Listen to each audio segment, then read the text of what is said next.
is the 3-year anniversary of your elimination from the Toronto series in Game 6 and Klay getting injured. I'm wondering if you can just remember your emotions on that day.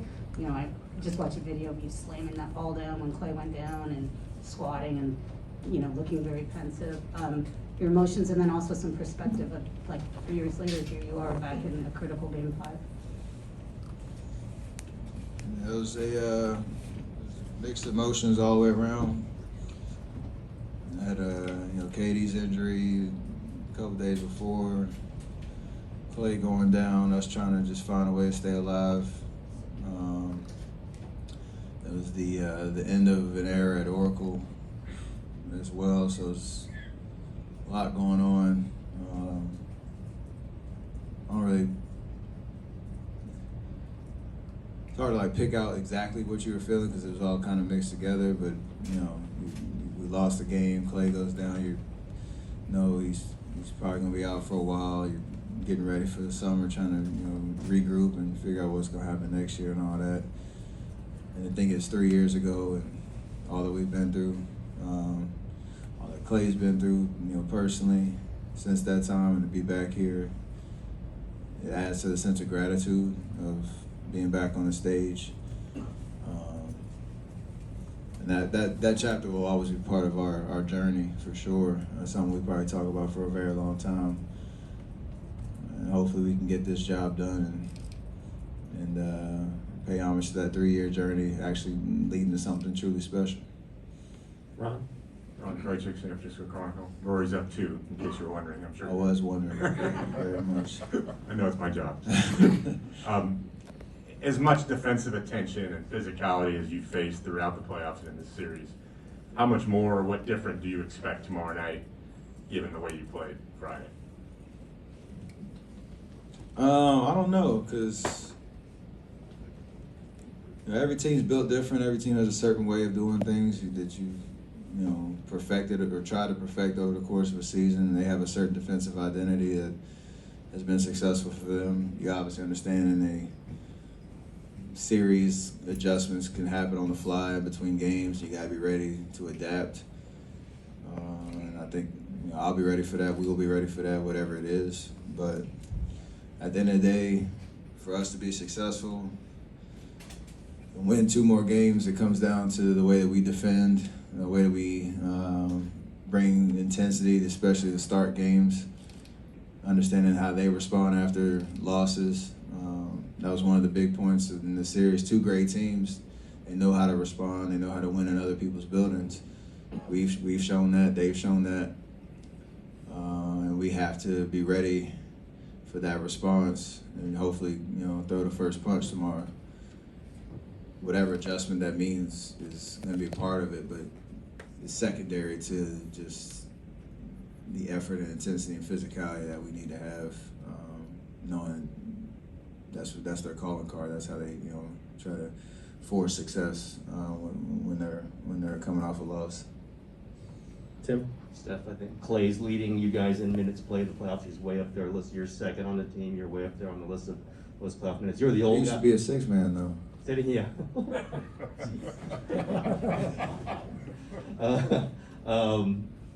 Now you throw me off. No, you're coming off. You had the foot thing. You guys are the old guys, yet you seem you might be getting stronger. Do you have a sense of pride in that? And what might it mean? Like how long this window is going to be open? We talked about that. We feel like I've said it plenty of times. We have a lot left in the tank in terms of what we can do out there on the floor. Bring up the age thing. It's something to talk about, but it doesn't really reflect how we approach this playoff journey and our confidence, what we can do going forward. But that doesn't happen by accident. It's just the work that you put into it. Klay, especially the fact that he was on a minutes restriction for like a month, and slowly got to ramp it up. Every couple weeks leading up to the playoffs, and he was so proud of himself that when he first, I think, eclipsed 40 minutes in a regular season game one time. Just the pride of he talked about it like a year ago. He wasn't even running, so it speaks to just how much this matters, how important we know the work that goes on behind the scenes is to being ready for whatever happens out there in the games that matter. So we're obviously only worried about right now, but we definitely feel like we have a lot left in the tank. Anthony? Yeah, 2 questions. One quick one. Just how does the foot feel? Great.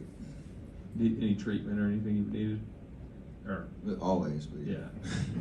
And then on the Draymond, you know, this is obviously a challenge for him offensively in the series with their length, the way they're playing. What is the key to, you know, I guess thriving better offensively when he's on the floor?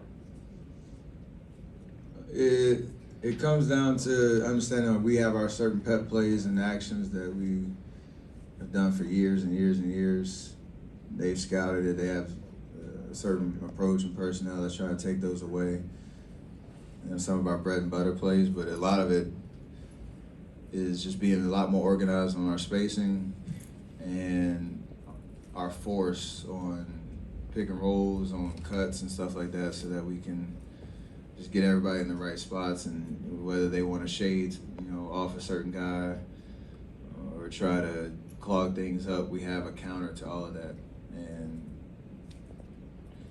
I think he is going to do an amazing job of adapting and figuring out where he can find his angles, his ways to impact on the offensive end, and that'll again feed off of the way he impacts the game on the defensive end every game. So usually the high IQ guys figure it out, and he's at the top of that list when it comes to understanding the game of basketball. On your left, second row. Hey Steph, Alex Espinoza with 95.7 The Game. You're 3-0 with those purple shoes. Is there anything to that, or are you going to bring them back out again at some point? I did not even know that. So I appreciate you. I don't know if that messes with the juju on there, if I'm aware of the record. So now I got a lot of different colors, so we'll see what happens. God, you know, I got me thinking now. Adam? Steph, the U.S. Open's obviously in Boston this week. You have obviously much bigger priorities, but do you like try to squeeze in part of the practice round Wednesday? Do you have golfers hitting up for tickets? Do you watch it on Thursday to chill? I got a couple of friends on the tour that'll probably hit me up between now and next week if they get the early tee time, the early late on Thursday. We'll see. Or Thursday, Friday, we'll see. But I'm not going out there. It's obviously all my intentions on rest and recovery and getting ready. I'll pop in front of the TV and make sure I watch as much of it as possible, though. Joe? Forward those tickets our way. Say what? Forward those tickets our Oh, way. absolutely. I've never been to the Country Club Brookline, so send me some pictures if you get out there. What's when you have a game like you had on Friday? What's that like to watch the film of it? I mean, I don't know. It's kind of. I mean, it's cool because when you watch film, there's a lot of different emotions because you usually know the outcome of the game, and so whether you play well individually or not, you always know what happens at the end. It's like you're watching the end of a movie. It's always nice to know that the movie turns out great at the end. But I think it's more so just the balance of watching what worked and trying to understand those patterns so that you can repeat that for the next game, maybe anticipate some adjustments that might happen, try to slow it down and try to be one step ahead of that. In the meantime, I'm also watching a lot of different reactions in the crowd and on the bench and stuff like that too. That's always some good entertainment. Back right?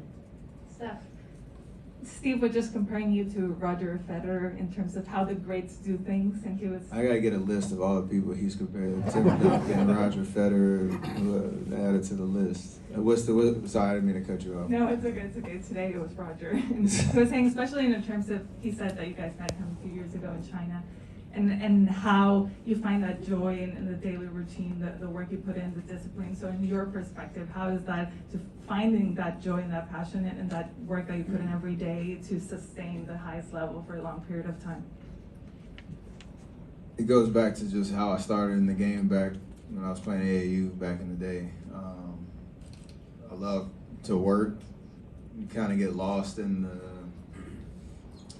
the sessions you have on the court in practice, in the weight room, wherever it is, because you know it's going to lead to you being as prepared as possible for those games. Try to have as much fun as possible. You know, days that you want to get up and do the work, days that you don't, days you're tired, all that type of stuff. But it's all built on just my approach, I think, from the time I started, and just trying to carry that every year and for as long as I can. And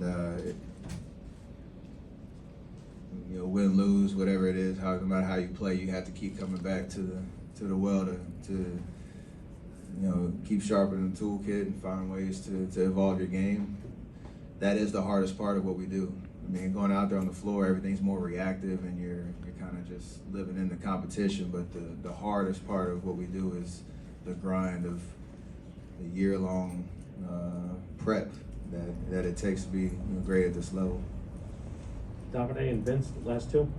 Hey Steph, Davide Chinellato with Gazzetta in Italy. You're playing in your 6 finals in 8 years. How much has this become routine for you, and how much is, wow, I'm playing for a championship again? You understand the routine of it and the ebbs and flows of game days, off days, media days, travel days, especially, you know, how to keep your body prepared on those long east to west coast flights and all that. So that helps with just the experience. Every task is different though when you get out there, because even when we played Cleveland 4 times, it's a different team every year that you had to kind of prepare against. And you know, that's just part of it. And I love every experience at this stage, because there's so much attention on what we do. You understand the whole world's watching you when you're out there on the court, and you're obviously keeping in mind what you're playing for, and be the last team standing. So I love everything about it. Vince? Steph, during Game 4, you couldn't see it because you were playing, but Dwayne Wade and LeBron James had back and forth praising you throughout the course of the game, and I think Dwayne said something after it, saying that they got to make room for you on the Mount Rushmore. So when you see that, if you see that, are you amused? Are you surprised? Do you roll your eyes? Like, what is your reaction when you hear stuff like that? What's You know, any player will tell you when you get, you know, respect and praise from your colleagues and the guys that have been on the stage and know what this is about, know how hard it is to be at this level and do what we do. That means the world. You obviously want everybody to appreciate what you do and all that, but it hits different when it's people that, you know, you looked up to once upon a time, you know, when they were, you know, having their first and second experiences, and you're watching them like, I wonder what that's like, and then you have some battles, and for them to, you know, go out of their way and speak about your impact on the game and all that type of stuff, it means the world, for sure. Because it takes, you know, great to recognize what it takes to do what we do, for sure. Thanks, Steph. That is up to me.